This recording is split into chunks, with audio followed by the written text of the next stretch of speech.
नमस्कार, आप देख रहे हैं दूरदर्शन किसान कार्यक्रम गांव किसान में आप सभी का स्वागत है। मैं हूं ज्योत्सना टंडन। गांव किसान एक ऐसा कार्यक्रम है जिसमें हम आपको खेती किसानी और पशुपालन से संबंधित जानकारी देते हैं, साथ ही आपकी मुलाकात करवाते हैं एक ऐसे कामयाब किसान से जो कि आज दूसरे किसानों के लिए मिसाल बन चुके हैं। तो आइए अपने आज के गाँव किसान कार्यक्रम की शुरुआत करते हैं। आइए कार्यक्रम की शुरुआत करते हैं हमारे पहले सेगमेंट खेती किसानी से। किसान भाइयों बहनों, अपने आज के सेगमेंट में हम आपको जानकारी देंगे नए कृषि कानूनों के बारे में। क्या है ये कानून और किस तरह से आप इसका लाभ ले सकते हैं, आइए जानते हैं कार्यक्रम के पहले भाग में।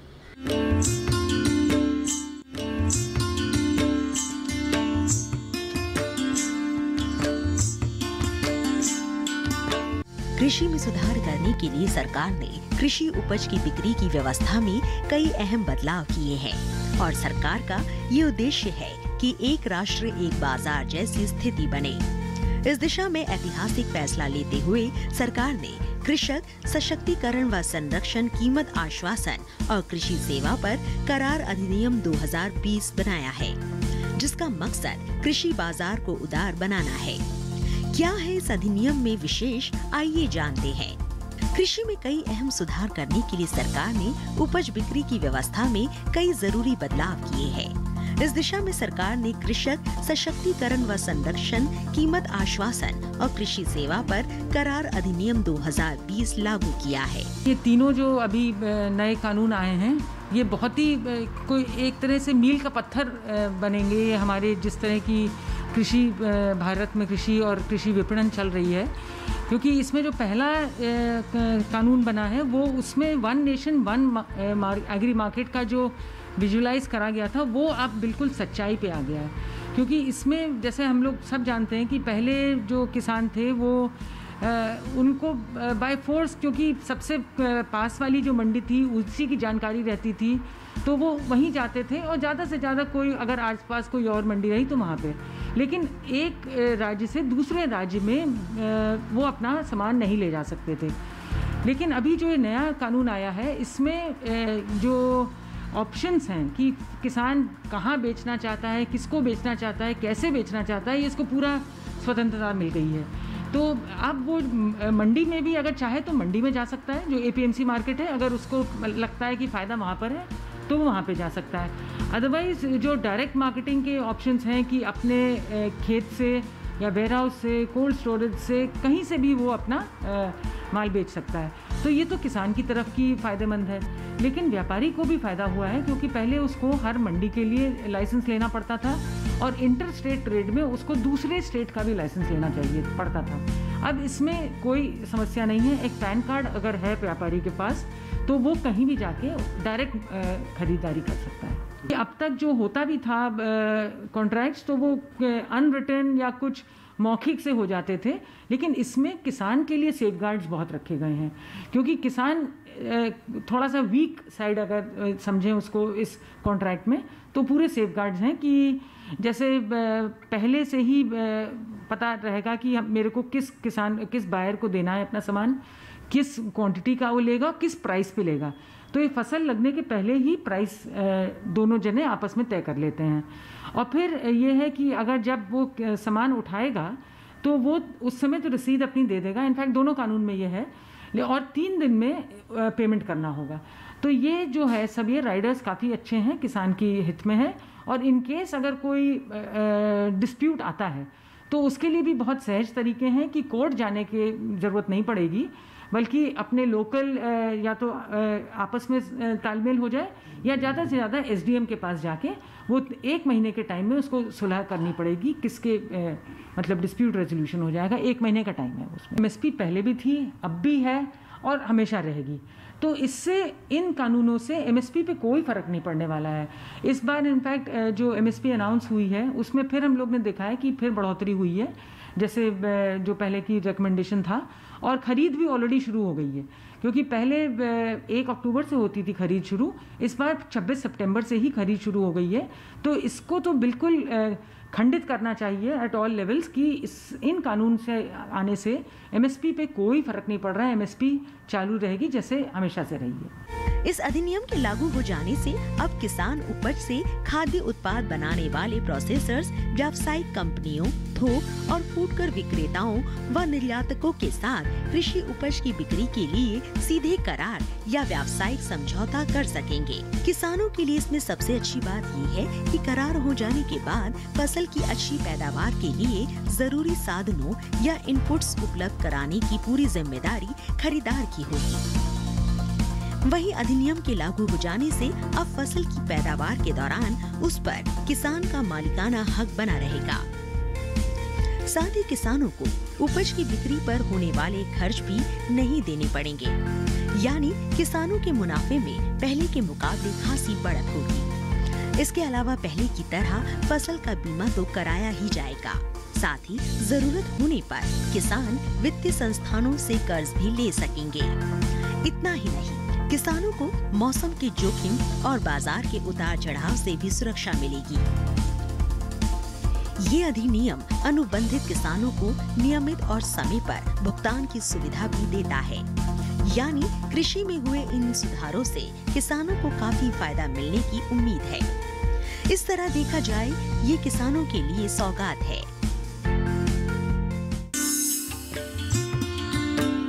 तो अभी आपने देखा सेगमेंट खेती किसानी। इसके साथ ही कार्यक्रम गांव किसान में वक्त हो चला है एक छोटे से ब्रेक का। जल्द लौटेंगे वापस, कहीं मत जाइए, देखते रहिए दूरदर्शन किसान।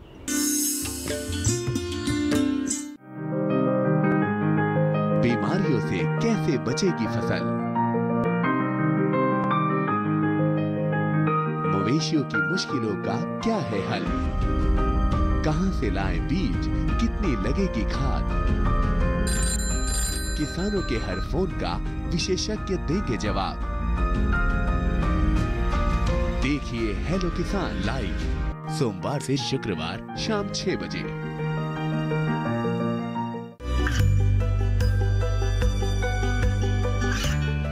गांवों और पिछड़े क्षेत्रों में सरकारी योजनाओं की जानकारी पहुंचा। देश में कौशल और क्षमता विकास कर ग्रामीणों को सामाजिक बदलाव और विकास से जोड़ने की दूरदर्शन किसान की पहल चौपाल चर्चा देखें सोमवार से शुक्रवार सुबह 9 बजे। ब्रेक के बाद एक बार फिर आप सभी का स्वागत है कार्यक्रम गांव किसान में। आइए कार्यक्रम में बढ़ते हैं आगे और अब देखते हैं सेगमेंट हमारा पशुधन। किसान भाइयों बहनों, अपने आज के सेगमेंट में हम आपको जानकारी देने वाले हैं बतख पालन के बारे में। किस तरह से आप कर सकते हैं बतख पालन, कौन कौन सी ऐसी मुख्य बातें हैं जो बतख पालन के दौरान आपने ध्यान में रखनी है, आइए जानते हैं कार्यक्रम के इस भाग में।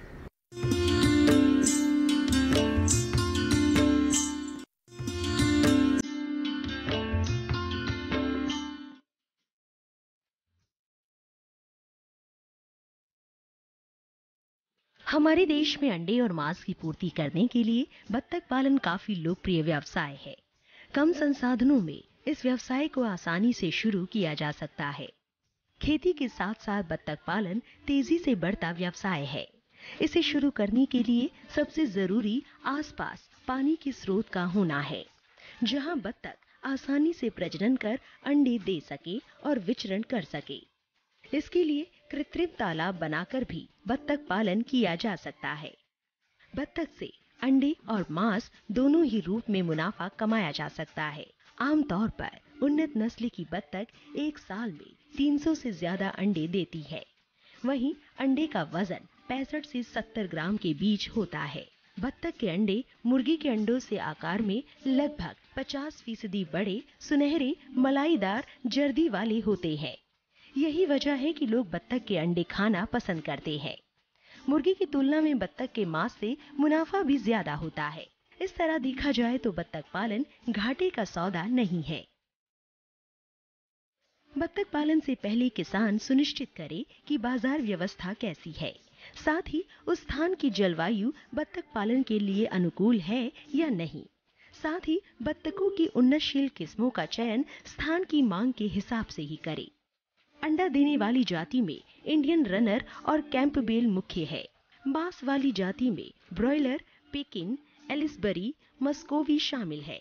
इनका आवास और प्रबंधन बहुत सरल होता है। इनके आहार की बात करें तो बत्तखों के लिए प्रोटीन वाले दाने की जरूरत पड़ती है। चूजों को 22% तक पाच्य प्रोटीन देना जरूरी होता है। जब बत्तखें अंडे देने की हालत में पहुंच जाए तो उनका प्रोटीन घटाकर 18.20% कर देना चाहिए। बत्तखों के आहार पर मुर्गियों के मुकाबले 1.2% तक कम खर्च होता है। बत्तख घोंगे जैसे जलीय जंतुओं को खाकर भी अपनी खुराक पूरी करती हैं। बत्तखों से अच्छा उत्पादन लेने के लिए उन्हें अलग से आहार देना जरूरी होता है। वे रेशेदार आहार भी आसानी से पचा सकती है। बत्तखों को 20% अनाज वाले दाने, 40% प्रोटीन युक्त दाने, 15% चावल का कना, 10% मछली का चूरा, 1% नमक व 1% खनिज लवण के साथ 13% चोकर देना चाहिए। आहार के साथ साथ बत्तखों को रोगों से बचाने के उपाय करने चाहिए। हालांकि बत्तखों में रोग का असर मुर्गियों के मुकाबले बहुत ही कम होता है। इनमें महज डक फ्लू का प्रकोप ही देखा गया है, जिससे इनको बुखार हो जाता है और ये मरने लगती है। बचाव के लिए जब चूजे 1 महीने के हो जाए तो डक फ्लू वैक्सीन लगवाना जरूरी होता है। इसके अलावा इनके शेड की नियमित सफाई करते रहना चाहिए। आजकल किसान समन्वित बत्तख पालन में ज्यादा रुचि ले रहे हैं। इसमें बत्तख के साथ साथ मछली पालन कर आय को बढ़ाया जा सकता है। इस तकनीक को इंटीग्रेटेड तकनीक कहते हैं। इसके लिए तालाब ऐसे स्थान में बनाना चाहिए जहां साफ पानी आसानी से उपलब्ध हो सके। बत्तखों के लिए बनने वाला बाड़ा तालाब के ऊपर बनाए। इससे बत्तखों द्वारा गिराया गया भोजन तालाब में जाएगा, जिसका उपयोग मछलियों द्वारा किया जा सकता है। 1 हेक्टेयर के तालाब में 500 से 600 बत्तख पाली जा सकती है। इसके अलावा धान के साथ समेकित कृषि के साथ भी बत्तख पालन किया जा सकता है।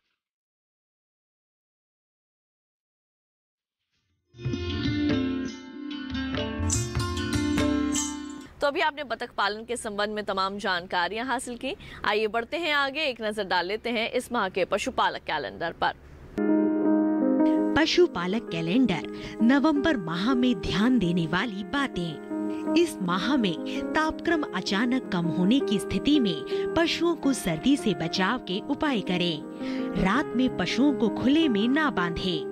मुंह पका खुरपका रोग, गलघोटू रोग या फटकिया रोग के टीके यदि अभी भी नहीं लगवाए हो तो कृपया समय रहते टीके लगवा लें। थनैला रोग से बचाव के उपाय करें। पशुओं को लवण मिश्रण निर्धारित मात्रा में दाने या पाटे में मिला कर दें। बरसीम व रिचका की बिजाई माह के मध्य तक अवश्य पूरी कर लें।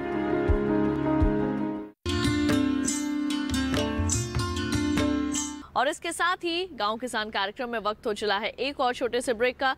जल्द लौटेंगे वापस लेकर कामयाब किसान की कामयाबी की दास्तान। देखते रहिए दूरदर्शन किसान।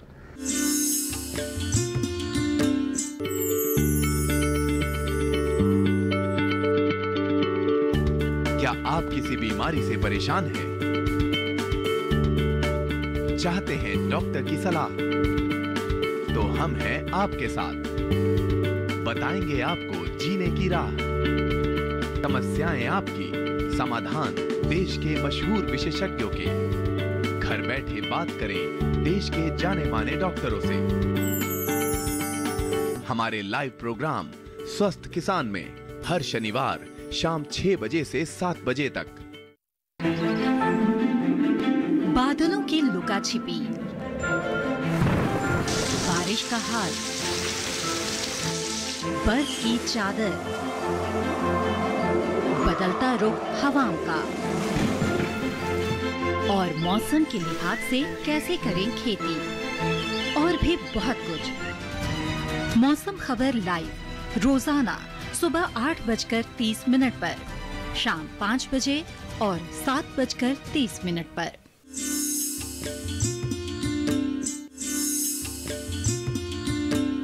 ब्रेक के बाद एक बार फिर आप सभी का स्वागत है कार्यक्रम गांव किसान में।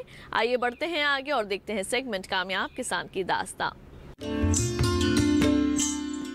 किसान भाइयों बहनों, कामयाब किसान वही होता है जो कि कड़ी मेहनत और परिश्रम करता है, लगातार खेती किसानी के क्षेत्र या फिर पशुपालन के क्षेत्र में नई और आधुनिक जानकारियां हासिल करने की पूरी कोशिश करता है। आइए आज आपकी मुलाकात करवाते हैं एक ऐसे ही कामयाब किसान से जिन्होंने कड़ी मेहनत और लगन के साथ आज ये मुकाम हासिल किया है।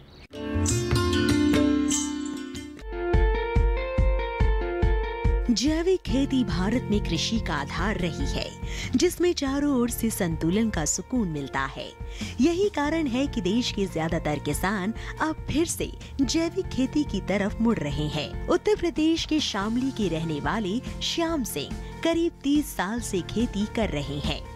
इसके पहले इनके यहाँ रासायनिक खेती की जाती थी, लेकिन करीब 28 साल पहले उनके यहाँ हुई एक दुखद घटना ने पूरे परिवार का नजरिया बदल दिया और वो जैविक खेती करने लगे। इसके लिए उन्होंने बाकायदा प्रशिक्षण भी लिया। इनका मानना है कि जैविक खेती से किसी भी तरह का नुकसान नहीं होता, बल्कि इससे पर्यावरण के साथ साथ स्वास्थ्य भी रसायन मुक्त होता है। लेकिन उनका ये कदम इतना आसान ना था। शुरुआत में थी कई कठिनाइयाँ।